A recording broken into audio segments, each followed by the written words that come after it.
आज मैं आप सभी के साथ शेयर करने जा रही हूँ पंजाब की बहुत ही फेमस ट्रेडिशनल रेसिपी सरसों का साग और मक्के की रोटी।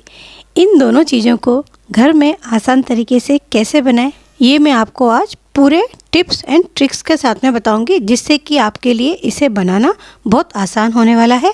सरसों का साग खास तौर से सर्दियों के मौसम में बनाया जाता है, क्योंकि सर्दी के मौसम में सरसों और बथुआ इजीली अवेलेबल होते हैं और ये शरीर को बहुत गर्म रखते हैं, इसलिए इन दोनों चीज़ों को बनाया जाता है।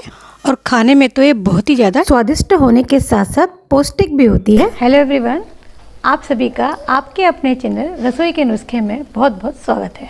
तो चलिए शुरू करते हैं आज की वीडियो। सबसे पहले बनाएंगे हम सरसों का साग। तो देखिए उसके लिए लेंगे हम ये सरसों को मैंने साफ़ कर लिया है, मतलब इसके जो मोटे डंठल थे ना उनको निकाल दिया है और ये पत्ते जो हैं उनको अलग कर लिया है। 2 बार पानी में अच्छी तरीके से वॉश कर लिया है। साथ ही ले लिया है मैंने ये 250 ग्राम बथुए को भी साफ़ करने के बाद में 2 से 3 पानी में अच्छी तरीके से वॉश किया है, क्योंकि इसमें मिट्टी बहुत ज़्यादा होती है।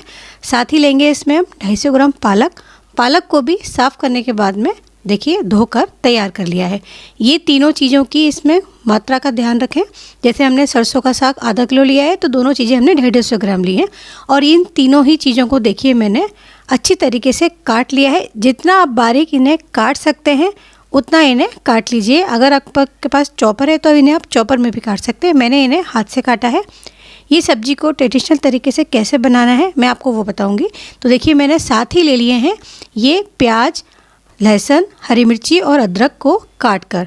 हरी जो प्याज है ना इसको तो हम तड़के में डालेंगे। अभी जो लहसुन है देखिए उसको बिल्कुल बारीक बारीक कट किया है, मिर्ची को भी बारीक बारीक कट किया है और ये अदरक को मैंने ग्रेट कर लिया है।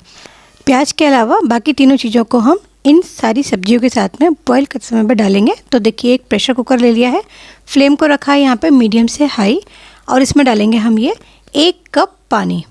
अभी पानी को उबलने देंगे। जब पानी में उबाल आ जाएगा उसके बाद में हम ये साग डालेंगे। देखिए पानी में उबाल लगा है ना। सबसे पहले हम डाल देंगे इसमें कटी हुई सरसों,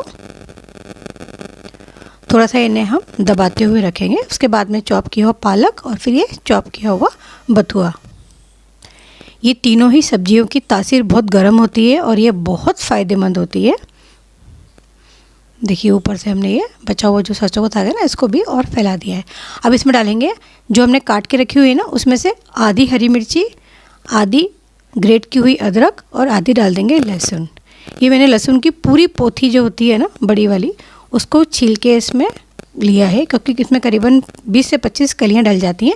साथ ही डाल देंगे इसमें हम 1 चम्मच नमक। लहसुन की मेरी ये मोटी कलियां थी इसलिए मैंने इसमें 1 गांठ ली है। अगर आपके पास बारीक हो तो आप 2 गांठ लीजिएगा, क्योंकि इसमें लहसुन का जो फ्लेवर बहुत अच्छा आता है। अब देखिए कुकर का ढक्कन हम इस तरीके से ढक देंगे और साइड से थोड़ा सा खुला रहने देंगे, जिससे जो इसकी भाप निकलेगी ना वो इसको निकलने देना है, क्योंकि जो सरसों का में थोड़ा सा जो टेस्ट कड़वापन होता है तो वो जो भाप के थ्रू निकल जाता है। देखिए थोड़ी देर के बाद में हम इन सभी चीज़ों को इस तरीके से अलट पलट कर देंगे। अब लगा देंगे हम यहाँ पर कुकर का ये ढक्कन, इसे बंद कर देंगे और फ्लेम को हाई कर देंगे। हाई फ्लेम पर हमें इसमें करीबन 2 से 3 सीटियाँ ले लेनी है। उसके बाद में हम फ्लेम को बंद कर देंगे। देखिए 1 सीटी आ चुकी है, इसके बाद दूसरी सीटी आएगी और उसके बाद में तीसरी लेने के बाद में इसको बंद करेंगे और फिर उसके बाद में कुकर को पूरी तरह से ठंडा होने देंगे। देखिए विसिल निकल चुकी है। अब इसको हम खोल लेंगे। तो अब देखिए साग जो है हमारा बहुत अच्छे से जो है बिल्कुल गल गया है। अब इसको थोड़ा सा हम इस तरीके से चला लेंगे। अब इसको मथनी जो होती है जिससे हम क्या लस्सी बनाते हैं, इस तरह की जो मथनी होती है जिससे कि दही फेंटा जाता है, उससे देखिए इसको अच्छी तरीके से मैश करेंगे। इसे हमें बिल्कुल घोट देना है। सरसों का साग बिल्कुल घुटा हुआ अच्छा लगता है। तो देखिए इसको अच्छी तरीके से घोटेंगे। ब्लेंडर से पीसना नहीं है, हमें पीस के इसकी चटनी नहीं बनानी है। देखिए इस तरीके से घोटना है। इसको पीसना अलग होता है, घोटना अलग होता है।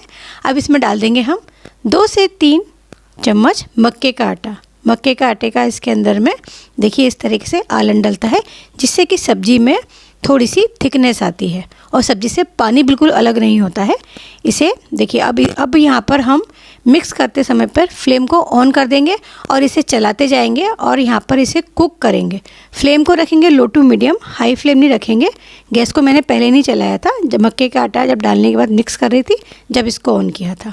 तो देखिए 4 से 5 मिनट हमें इसे अच्छी तरीके से कुक कर लेना है और उसके बाद में जब रई को उठा के देखेंगे ना हम, तो सब्ज़ी जो है बिल्कुल गिरना बंद हो जाएगी। इसका मतलब जो है हमारी सब्ज़ी जो है अच्छे से पक चुकी है।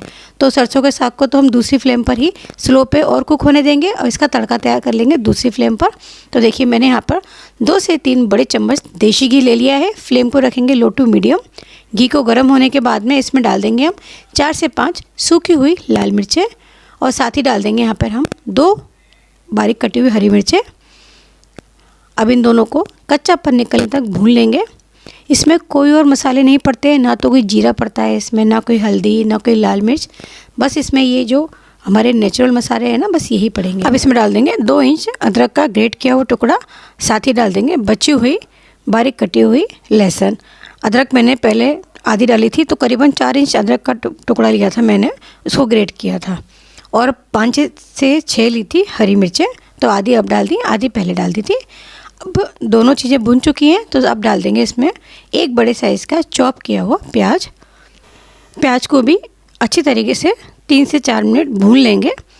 प्याज का कलर चेंज हो जाएगा। देखिए उसके बाद इसमें डाल देंगे हम 1 चम्मच नमक। नमक हमने सरसों के साग को बॉईल करने में भी डाला था और ये मैंने सिर्फ मसाले के हिसाब से डाला है। अब देखिए प्याज जो है ना अच्छी तरीके से भुन गई है। अब हम डाल देंगे इसमें बॉईल किया हुआ साग। ये साग थोड़ा सा थिक बनता है।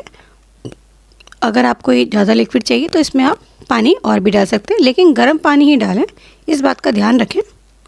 देखिए अच्छी तरीके से सभी चीज़ों को मिक्स करेंगे। फ्लेम को यहाँ पर लो टू मीडियम ही रखेंगे। अब इसमें देखिए मैं डाल रही हूँ आधा कप पानी, क्योंकि मुझे थोड़ा सा थिक लग रहा है, तो मैंने इसमें गर्म पानी डाला है। उसी बर्तन में डालकर देखिए डालेंगे। अब इसे अच्छी तरीके से मिक्स कर लेंगे और इसे बस 2 से 3 मिनट के लिए कुक करेंगे। देखिए इसे कुक होते 2 से 3 मिनट हो गए हैं और बहुत ही बढ़िया सरसों का साग जो है हमारा रेडी हो गया है। अब इसे ढक के रख देंगे क्योंकि साग रेडी हो चुका है। अब बना लेते हैं मक्के की रोटियाँ। तो मक्के की रोटी बनाने के लिए देखिए ये लेंगे हम एक बड़ा बर्तन, उसके ऊपर रखेंगे स्ट्रेनर और इसमें डालेंगे 2 कप मक्के का आटा। मक्के के आटे में बाइंडिंग अच्छे से लाने के लिए डालेंगे आधा कप गेहूं का आटा। अब इन सब चीज़ों को अच्छी तरीके से छान लेंगे। गेहूं का डालने से मक्के की रोटियां फटी फटी नहीं बनती हैं। देखिए जो इसमें थोड़ा सा ऊपर से ये चोकर रह जाएगा ना, इसको हटा देंगे। अब इसमें डाल देंगे नमक 1 टीस्पून और इसे अच्छी तरीके से मिला लेंगे। मक्के का आटा गुनगुने पानी से लगाया जाता है, इसको भी ध्यान रखें, नहीं तो रोटियाँ बनाते समय पे इसकी फैल सकती हैं। गर्म पानी से आप आटा लगा के इसकी रोटी बनाएंगे तो रोटियाँ इसकी सॉफ्ट और बिल्कुल परफेक्ट बनेंगी। ये बहुत ज़रूरी टिप है। अब इसमें थोड़ा थोड़ा पानी डालकर इसका हम एक सॉफ्ट डो तैयार करेंगे। मक्के का डो लगाने में सिर्फ 2 से 3 मिनट का समय लगता है। देखिए ये जो डो है ना हमारा सॉफ्ट सा लग के तैयार हो गया है। बाजरे का आटा भी बहुत जल्दी से लगता है और मक्के का भी। इसे 2 मिनट के लिए रख देंगे जिससे थोड़ा सेट हो जाए। 2 मिनट के बाद में देखिए इसकी हम ये लोई लेकर पहले इसकी लोई बनाएंगे, फिर इसकी रोटी बनाएंगे। थोड़ा सा गेहूं की रोटी से बड़ा साइज़ रखेंगे क्योंकि इसकी रोटी थोड़ी सी मोटी बनती है। अब देखिए थोड़ा सा इसमें सूखा आटा लगाकर इसको हम रोटी की शेप में बिल्कुल हल्के हाथ से बेल लेंगे। बहुत से लोग इसकी हाथ से भी रोटियां बनाते हैं, लेकिन मैं बेल के बनाती हूँ। मेरे लिए ये बहुत ज़्यादा इजी है। इस तरीके से तवे को मैंने पहले से ही गर्म होने रख दिया था और देखिए उसके बाद में इस रोटी को हमने डाल दिया है। अब ये थोड़ी देर के बाद रोटी जो है नीचे से पच चुकी है, मतलब ये इजीली देखिए निकल रही है।